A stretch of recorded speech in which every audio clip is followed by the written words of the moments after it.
Imagine waking up to the rhythmic creaking of wet timber and the sharp, salt-crusted sting of the Atlantic breeze against your face.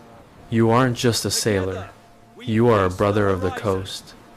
In the early 18th century, the world calls you a hostis humani generis, an enemy of all mankind.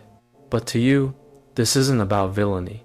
It's about a radical, desperate kind of freedom. To understand your life as a pirate during the Golden Age, we have to look at the scars on your back and the hunger that drove you to raise the black flag. Your journey began in the belly of a Royal Navy frigate. You were a merchant seaman, worked to the bone for pennies, eating maggot-infested hardtack while a captain with a god complex watched for the slightest mistake to justify the lash. One day, after a particularly brutal flogging, a black-sailed schooner appeared on the horizon. When they boarded your ship, they didn't just loot the hold, they offered you a choice. Will you die for a king who doesn't know your name, or will you live for yourself? You stepped over the rail, signed your name in the ship's ledger, and went on the account.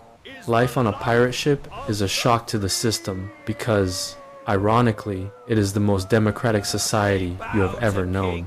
While the rest of the world bows to kings and lords, your ship operates on a strict code of conduct. You voted for your captain, and you voted for your quartermaster, the man who actually holds the real power, representing the interests of the crew and distributing the rations. Your articles, signed by every man on board, are your constitution. They state clearly, no man shall strike another on board, and he that shall be so unfortunate as to lose a limb in time of engagement shall have 800 pieces of 8 from the common stock. You aren't a servant anymore. You are a shareholder in a floating republic of outlaws. Your mornings don't start with coffee and contemplation. They start with the holy stone, a heavy piece of sandstone used to scrub the decks until they are bone white. The ship is your only home, your only fortress, and your only hope of survival. If the hull is fouled with barnacles or weed, the ship loses speed, and in your business, speed is the difference between a golden hull and a hangman's noose. Every few months, you must endure the grueling process of careening. You haul the ship onto a secluded beach, heave it over on its side, and scrape the hull bare while constantly watching the tree line for hostile natives or a lurking pirate hunter. It is back-breaking, filthy work performed under a blistering Caribbean sun that peels the skin off your shoulders. But then comes the cry from the crow's nest. Sail, ho! The atmosphere on the ship shifts instantly from lethargy to electric aggression. You don't just charge in guns blazing. That's for amateurs. Piracy is an art of psychological warfare. You hoist the Jolly Roger. Its design, a white skeleton holding a bleeding heart, and an hourglass, is a terrifying telegram. It tells the merchant ship, your time is running out. Surrender now and live, or resist and be slaughtered. Most captains strike their colors immediately. They know that if they fight and lose, the no-quarter flag, the blood-red Jolly Rouge will go up, and there will be no survivors. As a seasoned boarder, you are a walking arsenal. You don't carry one pistol, you carry 6, strapped across your chest in silk slings, because reloading in a chaotic melee is impossible.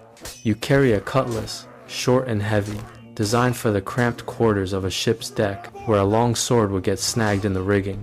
When the grappling hooks bite into the enemy's rail, you are the first over the side.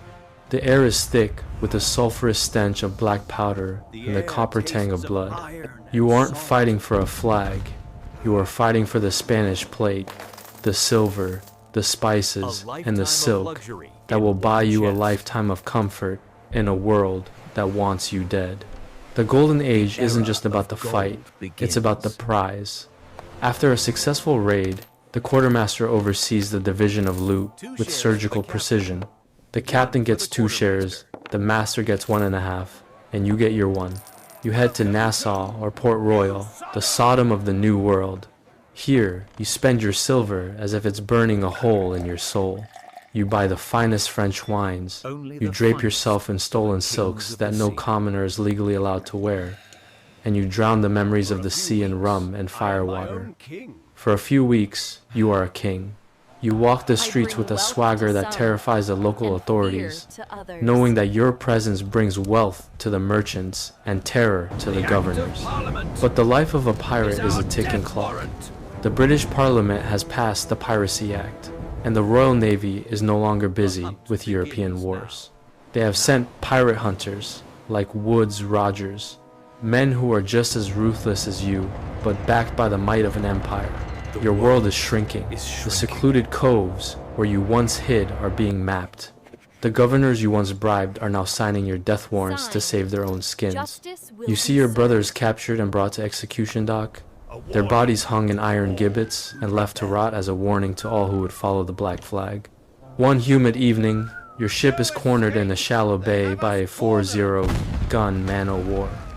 The king's pardon was offered months ago, but you tore it up. You chose this life, and you will choose your death. The engagement is a nightmare of splintering oak and screaming iron. A cannonball shatters the mainmast, and the deck becomes a slaughterhouse. You find yourself standing in the ruins of your floating republic, your pistols empty, your cutlass notched. As the Marines swarm the deck, you realize that the Golden Age was never meant to last. It was a brief, violent flash of lightning in a very dark century. You are shackled and thrown into a sunless brig, the iron biting into your wrists. A few weeks later, you stand on a wooden platform overlooking a crowd of thousands. The chaplain asks if you have any last words, any repentance for your crimes against God and King. You look out at the horizon, where the sea meets the sky, the only place you ever felt truly alive.